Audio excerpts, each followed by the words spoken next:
Hello. Thank you so much for being here.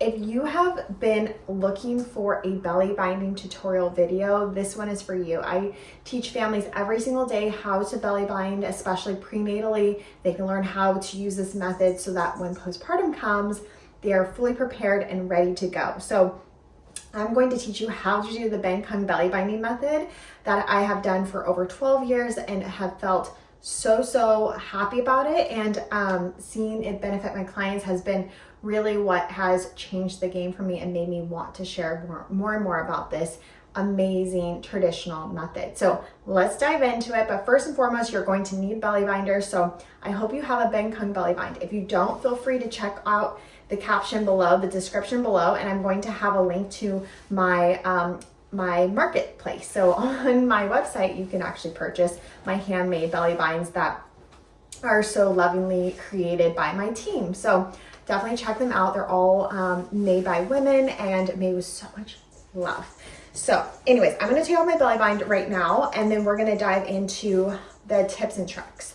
I will say that this belly bind method is, first and foremost, it's for postpartum. It's not for pregnancy. So only use this during postpartum. Also, you might want to double check if it is correct for you. So check to see if check in with your doctor and your midwife and make sure that this is safe for you. This is just for demonstration, educational purposes, and not meant to be any medical advice whatsoever.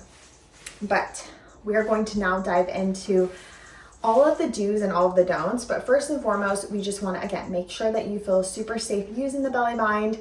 Belly binding is pretty much for all mamas, unless advised not to belly bind. So first and foremost, it is structural support. So the belly bind creates a structural support from for your midsection and for your back, for your hips, and in general, really just helps lift the belly off the pelvic floor and all that pressure that's put downward, and really just helps the belly while the belly is deflating, in a sense, while everything is,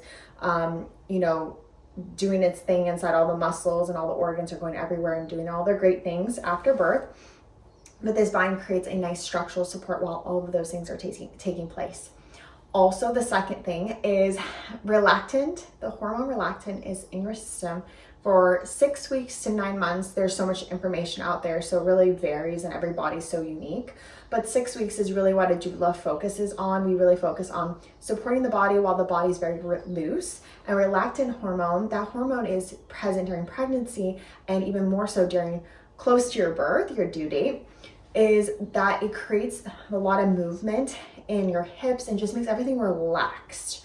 So I say it creates a lot of movement, but it relaxes the entire body and all of the muscles, and then your body is able to move how it needs to move during birth. But because that's in your body after birth still, we are more prone to injury. Sometimes we're all moving around doing crazy stuff at night with our newborns, but sometimes even more so if the bulk of caring for a baby is on mamas. Maybe you don't have support, maybe you don't have a partner, family, friend, whoever to help you. So this bind is going to just give you an extra bit of support so that you're not moving incorrectly, and it helps remind you to move correctly because it's kind of like a little restraint. It's like reminding you, okay, I need to stand up straight, like me right now. So that's the second thing. And then also the benefit is, like I mentioned a little bit before, is it lifts the belly off the pelvic floor. So when we lift the belly off the pelvic floor, we create a lot of less pressure down there and allows the body to rest, and your structure is where it should be aligned and where it should be. So anyways, there are some do's, there are some don'ts, so we'll go over those as I do the belly binding. But in general, belly binding can be really supportive for those benefits, but also there's so many more, and a few are that it's digestive support. So I hear that a lot. I hear that it helps with emotional support. So just really supports the nervous system, grounds the nervous system by having this nice belly bind that keeps it nice and secure and warm. So we take the bind, we pull it to the top of our head, and I will say I have 17 yards of fabric. This is cotton, muslin cotton, and mine are sewn, and I dyed this one. So I did a nice plant dye on this beautiful beauty, and then I did pressed flowers. So you're going to see a lot of pressed flowers throughout this bind, and seasonally I'll do some pretty decoration on the binds and sell them that way. So feel free to DM me or message me on my website, and I will see if I have what I'm doing in that season when you ask for your belly bind. So what we're gonna do with the 17 yards of fabric, we throw it on the floor. You might have a little more fabric. 17 yards fits size 0 to 12, and if you're over size 12, which is beautiful, we just would need to get you more of like a size 20, 22, so that it fits you correctly. That's what we want. So go by your pregnancy size, your current pregnancy size, and that can kind of guide you how much material you're going to need after birth. So we're gonna take the material, the one piece, we're gonna leave the big pile on the floor, take the piece up to the top of our head, and we're gonna grab it at our hip bone. So locate your hip bone, and you're gonna grab a material about 2 inches below your hip bone. Okay, if like right now it's hard to know if this is your first time belly binding, if you even think that that's long enough or whatever, short enough or too short. But the best way to kind of over time you're gonna learn is by practice. So more practice, you're gonna learn how long this tail should be or how short this tail should be. But in general, I'm pretty tall. My torso is pretty tall. I'm 5'8" to give you kind of an idea. I'm gonna find my hip bone, and I'm going to go about 2-3 inches below my hip bone. And then that material I'm going to tuck into a bra strap. You will want to belly bind naked, but I'm practicing obviously with clothes. But if you belly bind with just like a sports bra or a nursing bra and allow your belly to be bare and all below, that would be great. And then you can put your clothes on over the belly bind if you choose. But it's nicer because you can get really against the skin, and it creates that tension to keep the belly bind locked in place. Okay, so we're gonna take the material, and you're going to go around the belly, and we're just swirling from top to bottom. So I'm not gonna do the belly binding yet. We're just making a nice backbone, because remember, I'm not going to have clothes on. So when you're binding, you're not going to have anything here. So you're going to need something to keep the belly bind from slipping. This is very important to do. Please don't skip this step. So I'm swirling around the body from underneath the breast all the way down to my hip bones. And what is really important, this is kind of like a don't, is we do make sure that you always bind to your hip bones, a little bit below your hip bones. Don't bind only in the midsection. So binding in the midsection creates a lot of pressure in the midsection, almost like squeezing a ketchup bottle, putting pressure down your pelvic floor, putting pressure up in this area, and it can cause a lot of issues later on. So I definitely encourage you to belly bind correctly, and in general, belly binding is just one step on the way on your journey to the next step, which is the next step is pelvic floor therapy. So this does not take place of pelvic floor therapy. Please make sure you schedule a session with a professional therapist. So once we get to this place, I took this off my shoulder, but I'll pause for a second. I went around the belly a couple times. This doesn't have to be super tight. We don't want it to be constricting, but we want it to be there and snug. Mine's a little loose because I'm chatting. I want to make sure I can, chat with you and breathe. But by the end of the day, if you do it pretty snug, it's going to get super loose. So it's cotton. So keep in mind, you don't want to do it too loose, or you're going to lose the structural support that we need it for. But I'm chatting right now. So anyways, I have a little bit loose, but you would want this pretty snug, nothing tight, nothing constricting. We're going to drop this piece off our shoulder. And when I drop that piece, I just make sure that it's not bunched up here, like mine was really bunched. And I slide it down. And I slide it down to my hips, and I tie with the other piece. And I double knot and make sure it's below your belly bump. So below your belly bump is what we want. And we double knot, okay? So everything is below. My hips are covered. My hips are here. There's a good inch or more covered. So I'm not belly binding just in the midsection, creating pressure, okay?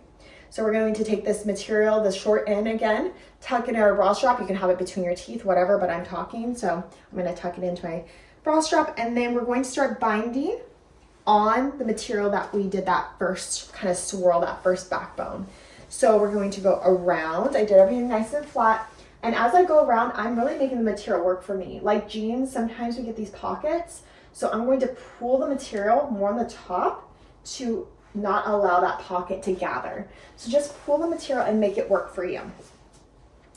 So now we're going to take the material and get to the front. We drop this piece over our shoulder.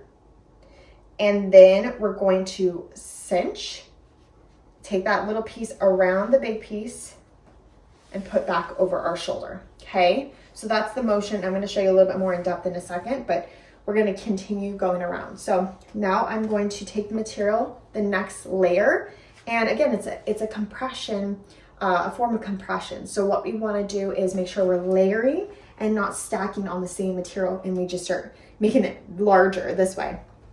We want to see where the material was previous, the first bind, the first knot, and then we just want to go over the next one very gently, maybe a half inch, so that it's showing a half inch of the previous layer. Okay, so we go back around, we take it to the front, we cinch, we drop this piece, put the piece around, put it back over our shoulder, and then we continue. So I'm going to just speed up this piece right here, and I will see you as we get on to the next side, but let me show you what this motion looks like as I do this. Do you see this? This is on my shoulder. I brought the material to the front. We're dropping this piece here, the small piece, over. We're pulling and cinching. We're allowing it to go back around the big piece, and we're putting it back on our shoulder. That's the motion here, okay? So piece over my shoulder, we drop it over the big piece, we cinch, we put it back around like almost like a clock. This big piece never moves. The big piece that has all the material on the floor never really moves. It just keeps going around and around like this. And then we keep it flat and go back around.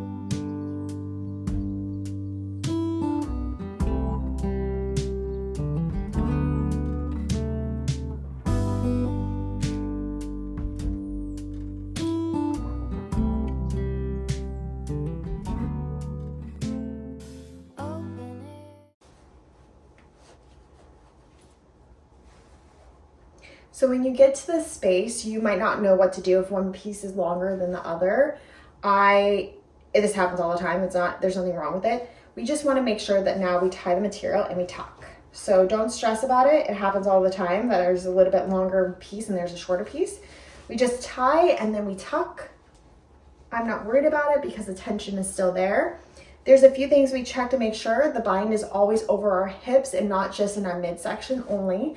And so it is over my hips. My hips are lovely and taken care of. I'll make sure to inhale first.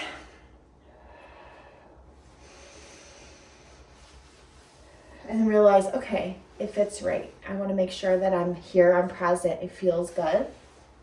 And then I make sure to double check as I'm doing this. Usually I do it in a mirror, so I encourage you to do it in a mirror. But I make sure all of the knots are somewhat in alignment because it creates that great amount of tension in the lower back, that I get that nice support and structural support here. But also here, I make sure there's no huge gaping holes because those big holes create a lot of pockets sometimes for our belly to hang out in. And then we have the material on the top that's really pushing into the belly. So we want to have zero pressure in that area. We want all this to be just that great structural support, not any putting pressure on the skin or the organs or anything like that. So this is what a bind should look like. This is called the Bengkung belly binding. Again, it's a Malaysian belly binding technique. You can use so many different ones. There's a million out there. So definitely check in with maybe something that your ancestors did. That's so, so beautiful. But if you are drawn to this method, which I have been, really seeing the structural support, the compression support, I highly suggest you try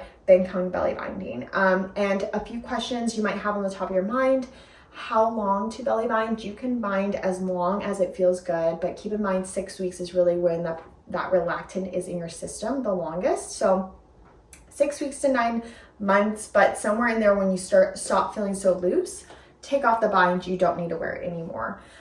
Is it appropriate for all births? Well, check in with your doctor, check in with your midwife, make sure that it's something cozy with them, and also do your own research of what feels comfortable for you. This is not a way to take away from pelvic floor therapy or any other support that you might need in creating more support or more muscles and strength here. This is just meant to be a structural compression that helps your body feel good while your organs are everything's just kind of moving around, everything feels really loose. Also, how long you can wear it during the day, it really depends on you. Typically, my clients only wear it 5 to 8 hours per day. It can be day or night. It really, again, depends on what feels right for you. So give it a good week. See how it feels. Belly needs really comfy when it's paired with a great belly massage. So if it's appropriate, again, for you and your birth, taking some nice oil, like a castor oil, sesame oil, a warming oil, and doing circular motions around your belly button, going clock. It would be, I always forget that part, be clockwise. So to your right, down to your left.